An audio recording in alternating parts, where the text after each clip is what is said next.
This is Programme 5 of VideoTel's series on practical marine electrical knowledge.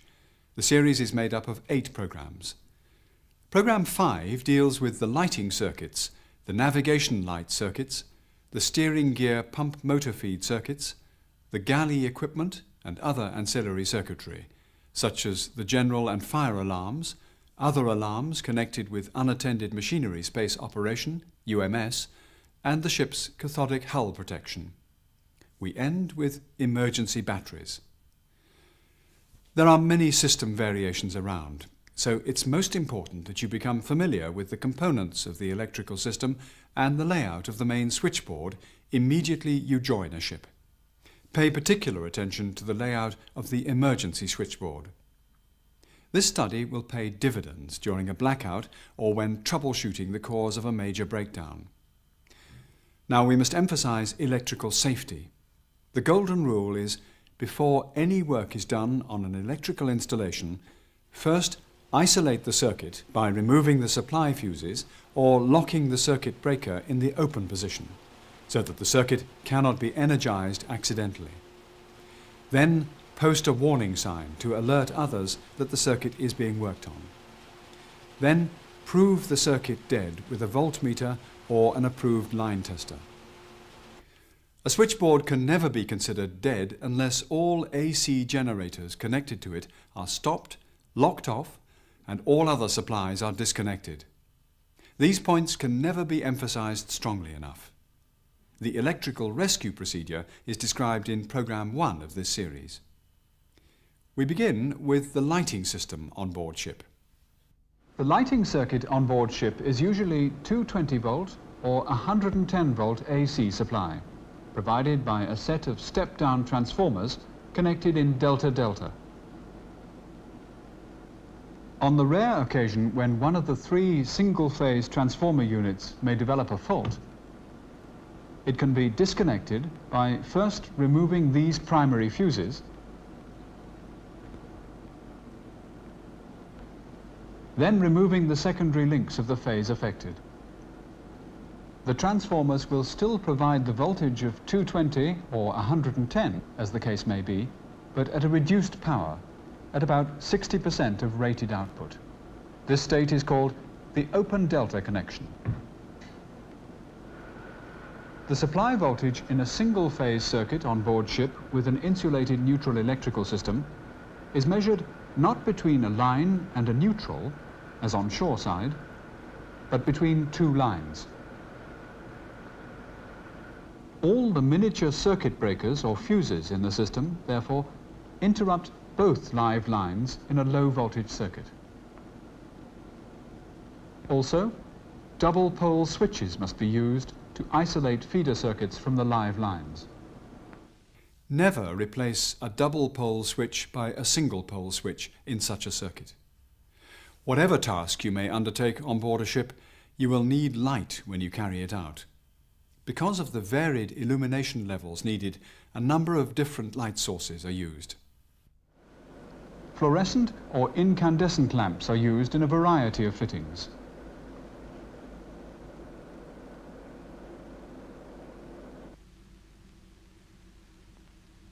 Note the red disc next to some of them. These are fed from the emergency switchboard or batteries. For illuminating larger areas, mercury or sodium lamps are used in a number of different fittings. No lamp should be changed while power is connected to them. This is especially true in the case of sodium lamps. They work with very high voltages.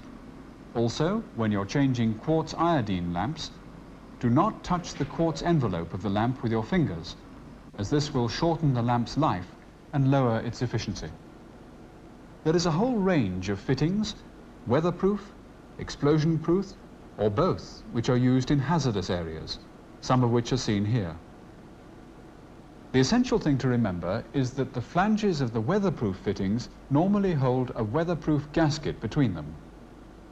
But the explosion or flame-proof fittings must have a flame path clear between the flanges without gaskets or paint obstructing it. Some lighting applications provide very large areas with a prescribed light level. 50 lux for instance, for safe cargo working at night on deck areas. The maintenance of the fluorescent lighting involves the replacement of the tubes, checking and replacing the starter unit, and occasionally checking the choke unit for burnout or open circuit. The cathodes of a suspect tube can be checked for low ohm continuity with a multimeter. The same applies to incandescent lamp filaments. After the tube is replaced, clean the diffuser before refitting it. Servicing hazardous light fittings with special flanges, seals, screws, nuts and glass covers is a more exacting job and is described in detail in Program 6. There are also light fittings which include their own battery power supply and provide emergency lighting for a period of about 3 hours when generated power fails. The model seen here has its own battery charger system built in. This will keep the batteries in fully charged condition.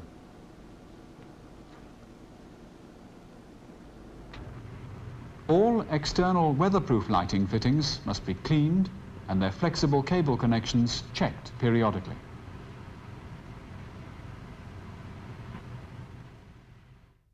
This brings us to some special light circuits, the navigation lights and the Not Under Command or NUC lights. A number of different types of navigation light panels exist, but they will normally have a mains changeover switch and other switches for connecting a single light in each pair of lights at each position to the supply. This drawing shows the required feed circuits for the navigation lights, coming from 2 different distribution boards. One fed from the main switchboard, the other from the emergency switchboard.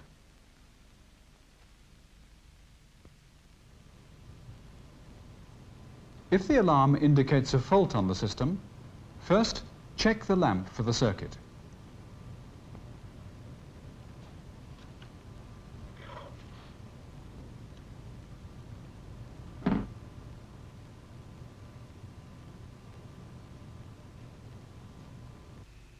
If the lamp is healthy, check the fuses, the module boxes,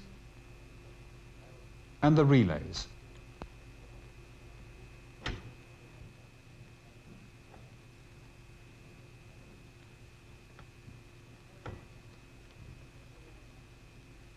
Periodically test the Not Under Command lights on the main mast. Both the mains and the emergency supplies must be fully operational. Among the most important circuits on board ship are those which feed the steering gear motors. In fact, 2 independent circuits are provided, usually one from the main switchboard and one from the emergency switchboard, or from each side of the main switchboard. The 2 circuits run separately to the steering flat, one on the port side and one on the starboard side.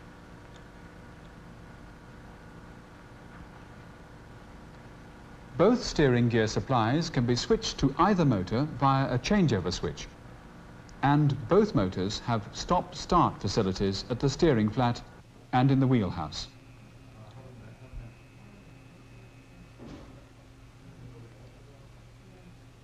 Also in the wheelhouse, the steering gear monitoring alarm system will give audible and visible alarm signals in case of steering gear motor failure or overload condition. The overcurrent relay does not trip the starter of the steering gear motor, but activates an alarm.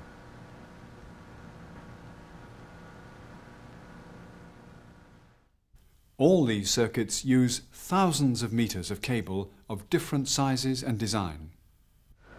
If a cable becomes damaged and is replaced, always use a cable of the same specification as that of the original.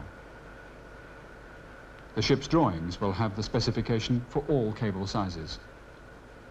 Lay the cable neatly in an appropriate cable tray, clipped to ensure safe and secure hold for the cable. Cables for the intrinsically safe circuits must be run separately and clearly marked for identification. Here, color coding has been used. Also, these cables should cross power cables at right angles, and the screen should be earthed at the supply end only. Now, some may argue that the wettest and greasiest place on board ship is the galley. Working with electrical equipment there needs extra care for safety. The electrical power in a galley is largely absorbed in producing heat in deep fryers, ovens, hot plates or water heaters. Most other equipment there will utilize small electric motors with their control switches and indicator lamps. Before any maintenance work is done on a unit, isolate the power supply at the galley section board and check the circuit for voltage with a multimeter. Prove it dead. Here, a baking oven is checked. Its heating elements are checked to earth and for insulation between each element.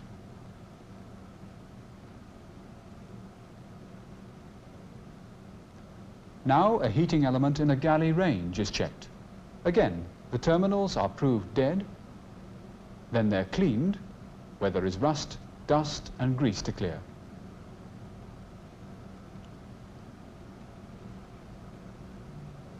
The heating element is checked for earth fault as well as for continuity.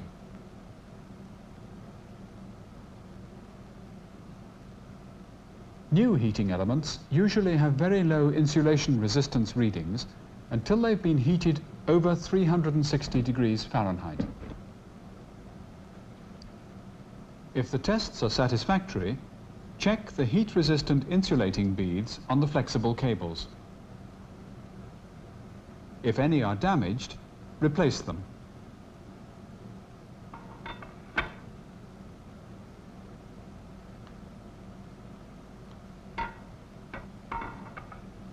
Carefully feed the cables through the porcelain insulating ring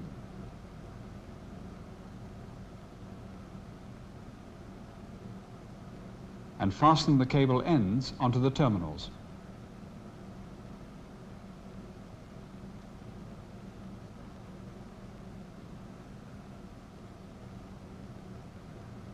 Ensure that the connections are tight. Now let's have a look at some ancillary circuitry, such as the refrigerating plant, alarms and emergency stop buttons. First, the refrigerating plant. The refrigerating plant for the meat room, the flour room and the vegetable room is controlled via a common panel. This panel houses the relevant direct online starters which connect the appropriate motors to the supply when activated by a thermostat.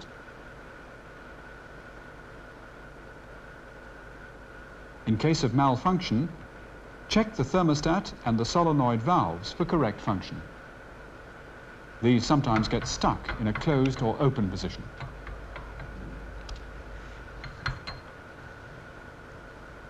Secondly, the fire and general alarms. The general and fire alarm system must be checked periodically, ensuring that the various sensors for detecting smoke or fire are functioning correctly. If a unit becomes faulty, replace it according to instructions supplied by the manufacturer. And now, the remote emergency stop buttons.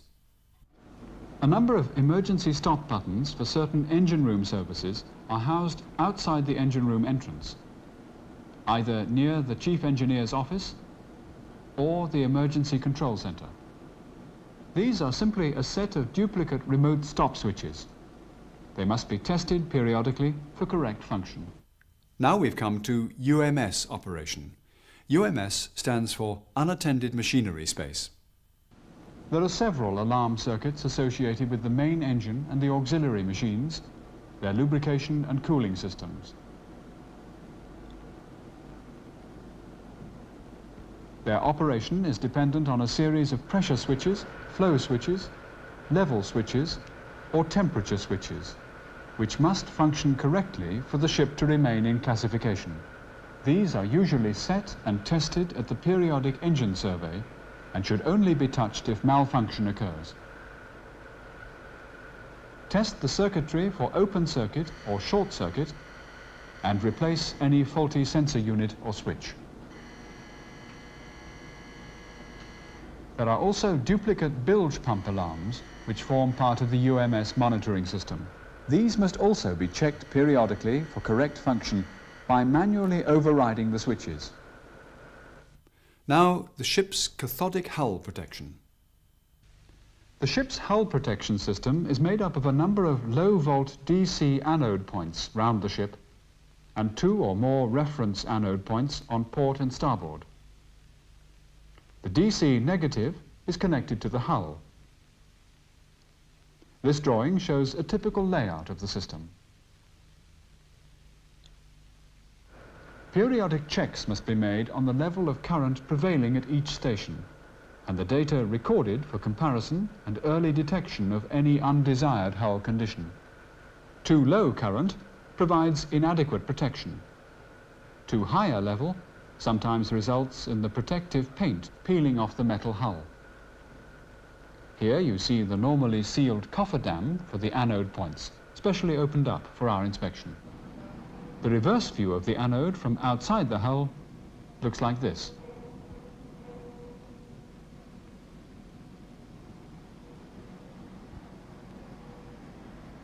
While the reference anode looks like this. Check the earthing of the main propulsion shaft,